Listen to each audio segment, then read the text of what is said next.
दोस्तों इस वीडियो में हम 4 बड़ी अपडेट्स टाटा मोटर्स से रिलेटेड कवर करने वाले हैं। आपको पता है रेनफॉल हो रही थी, बट अभी टाटा मोटर ने अपने ऑपरेशंस रेज्यूम कर दिए। एक दिन के लिए इनके ऑपरेशंस जो है वो बंद होते हुए हमें देखने मिले थे। अगर हम बात करें टाटा मोटर शेयर की, तो हमें 1% 1.5% के पॉजिटिविटी के अंदर ही क्लोज होते हुए देखने शेयर मिला था, और इसका पी रेशियो अभी भी नेगेटिव में, जिसके कारण हमें इसके अंदर एक अपसाइड मूवमेंट और एक्सपेक्ट करनी चाहिए। भले ही 1 महीने में 60% की अपसाइड आई है, लेकिन इसके टेक्निकल्स हमें बता रहे हैं कि आरएसआई बहुत मिड रेंज के अंदर है, जिसके कारण हमें इसके अंदर और थोड़ी अपसाइड देखने मिल सकती है। तो आप इसके हिसाब से चल सकते हो। अगर हम बात करें पहली अपडेट्स की, तो पहली अपडेट यह आई है कि rains forces automobile companies to shut production at Uttarakhand plants. So दोस्तों ऑटोमोबाइल कंपनीज के बारे में देखिए, ये रेन ऐसी हो रही थी जिसके कारण हमारी 3 बड़ी बड़ी जो ऑटोमोबाइल कंपनीज है उसके अंदर ऑपरेशंस जो है वो शट करने के बारे में हमें विचार करना पड़ा था। Bajaj auto, Ashok Leyland and Tata Motors ने अपने ऑपरेशंस बंद किए थे। बजाज ऑटो और अशोक लेलैंड ने तो अपने ऑपरेशंस बंद ही कर दिए थे,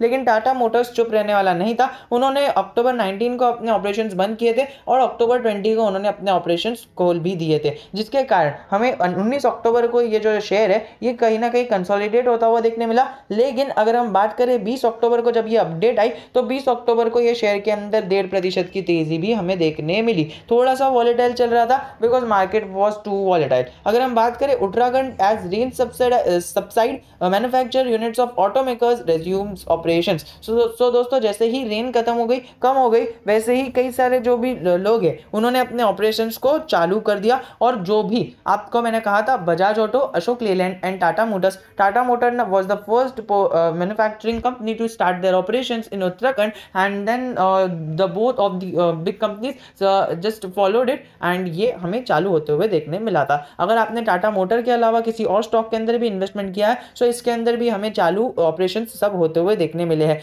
एक बड़ी अपडेट जो आपको पता चलनी चाहिए वो ये है कि टाटा पंच जो अभी अभी लॉन्च हुई थी, उनकी जो स्टार्टिंग प्राइस है वो 5.5 लाख की है। और दोस्तों वहीं पर अगर हम बात करें 5.5 लाख की गाड़ी हमें टाटा पावर की तरफ से सबसे टॉप सेलर देखने मिल सकती है, क्योंकि जो मारुति स्विफ्ट है उसके साथ अगर हम कंपेयर करें तो बहुत ज़्यादा सस्ती देखने मिलती है। अगेन हमें सस्ती के साथ साथ क्वालिटी भी देखने मिलती है, थोड़े फीचर्स है वो थोड़े कम देखने मिलते हैं। बट वहीं पर अगर हम देखें तो जो हमारा टाटा मोटर है उसने इतनी अच्छी तरह से डिजाइन किया कि स्विफ्ट के सामने टाटा पंच जो है वो बहुत ज्यादा अच्छी दिखती है। और यहाँ पर आप सारे स्पेसिफिकेशंस पढ़ सकते हो। I don't want to repeat it again and again. अगर हम बात करें were almost the new car with will be sitting right at the heart of a segment where almost 9 lakh cars are sold annually. So दोस्तों ये बहुत बड़ा amount हो जाता है, and you can just analyze the amount that the Tata Motor is gonna make, and Tata motor के ये amount बनाने से हमें Q3 के अंदर बहुत ज़्यादा अच्छा अपसाइड टाटा मोटर से एक्सपेक्ट करना चाहिए। अगर हम और एक बड़ी अपडेट के बारे में बात करें, so Tata motor rolls out 1 lakh unit of Altroz from Pune plant. So दोस्तों ये भी एक बहुत ही खुशी की खबर है। अगर हम बात करें, ये अपडेट आपकी स्क्रीन के सामने 28 सितंबर को आई थी, तो आप ये भी डेट जान सकते हो। ये आप थोड़ी सी पुरानी अपडेट है, लेकिन डेट जानना चाहिए आपको। बिना डेट जाने आपको ब्लैकआउट में नहीं रहना है। सो टाटा अल्टोस, इसकी भी जो अपडेट आई थी ये हमें आई थी कि 1 लाख यूनिट इनकी मैन्युफैक्चर हो चुकी है। सो इसका प्रभाव हमें Q2 के अंदर देखना चाहिए। अगर हम बात करें इसके एक अपडेट की, तो टाटा टियागो अभी अभी हमें टाटा पंच निकलते हुए देखने मिली थी। अभी टाटा टियागो सीएनजी वाली अनऑफिशियल उसकी बुकिंग भी चालू हो चुकी है, और अगले ही महीने ये मार्केट में आ भी सकती है। And cardekho.com is the most relevant site that I prefer while watching cars updates, because पिछली बार जब टाटा पंच लॉन्च होने वाली थी, इन्होंने एकदम एक्सपेक्टेड डेट बताई थी, एंड टाटा पंच की एक्सपेक्टेड डेट के बाद वो वही डेट पर, एक्सपेक्टेड डेट तो नहीं लेकिन एक्सपेक्टेड वीक एंड मंथ बताया था, वही वीक एंड वही मंथ के अंदर वो उसके अंदर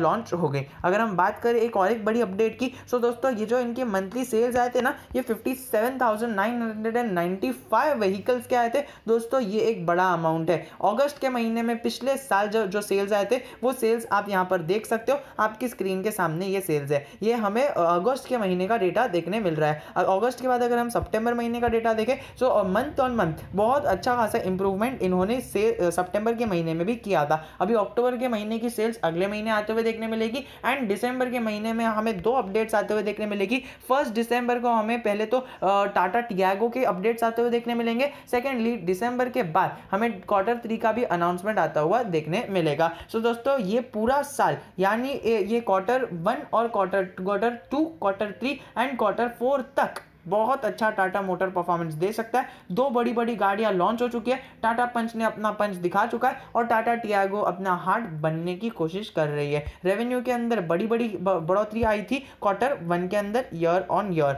अगर हम बात करें इसके टेक्निकल लेवल्स, तो टेक्निकल लेवल्स भी 77 और MFI 84 देखने मिल रहा है, जो in general slightly overbought zone के अंदर माना जाता है।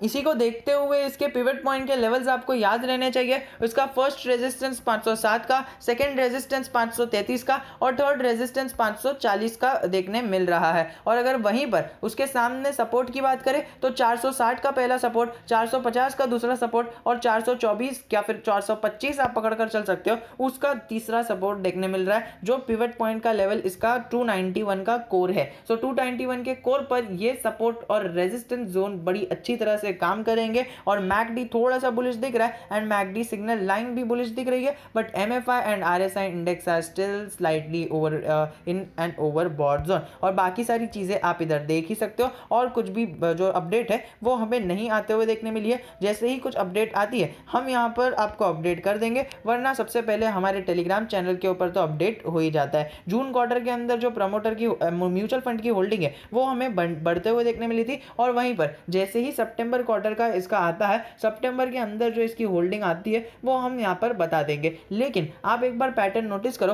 तो पिछले साल जब सितंबर क्वार्टर था तब हमें इसके अंदर थोड़ा सा कम होते हुए देखने मिला था, only because of the second wave of covid, first wave of covid. But 2019 में म्यूचुअल फंड्स ने अपनी होल्डिंग स्लाइटली इंक्रीज करी थी, तो शायद इस महीने भी, इस क्वार्टर भी ये शायद अपनी होल्डिंग इंक्रीज कर सकते हैं। डेफिनेटली हमें फायदा इसका भी होते हुए देखने मिल सकता है। ये 11 अक्टूबर को एक बड़ी अपडेट, एक बड़ा इन्होंने बाय एंड सेल किया था, और 11 अक्टूबर को एक जो MSCI इमर्जिंग मार्केट्स ETF ने इसको बाय किया था, और वहीं पर इंडेक्स मॉरिटस ने इसे सेल किया था। ये हमने अपने टेलीग्राम चैनल पर अपडेट कर दिया था, एंड आई थॉट कि this is my responsibility to tell you and update you with this YouTube channel. So थोड़ा सा लेट हो गया, बट आई होप कि आपने ये वाली ब्लॉक डील भी देखी होगी। तो दोस्तों इसी के साथ वीडियो को एंड करना चाहूंगा, एंड तब टारगेट, सपोर्ट और रेजिस्टेंस जोन हमने जान लिया, और हम अगर कुछ बड़ी अपडेट आती है डेफिनेटली टेलीग्राम चैनल के ऊपर हम अपडेट कर देंगे। जय हिंद, जय भारत। आपने कौन से स्टॉक के अंदर नया इन्वेस्ट किया है मुझे बता देना।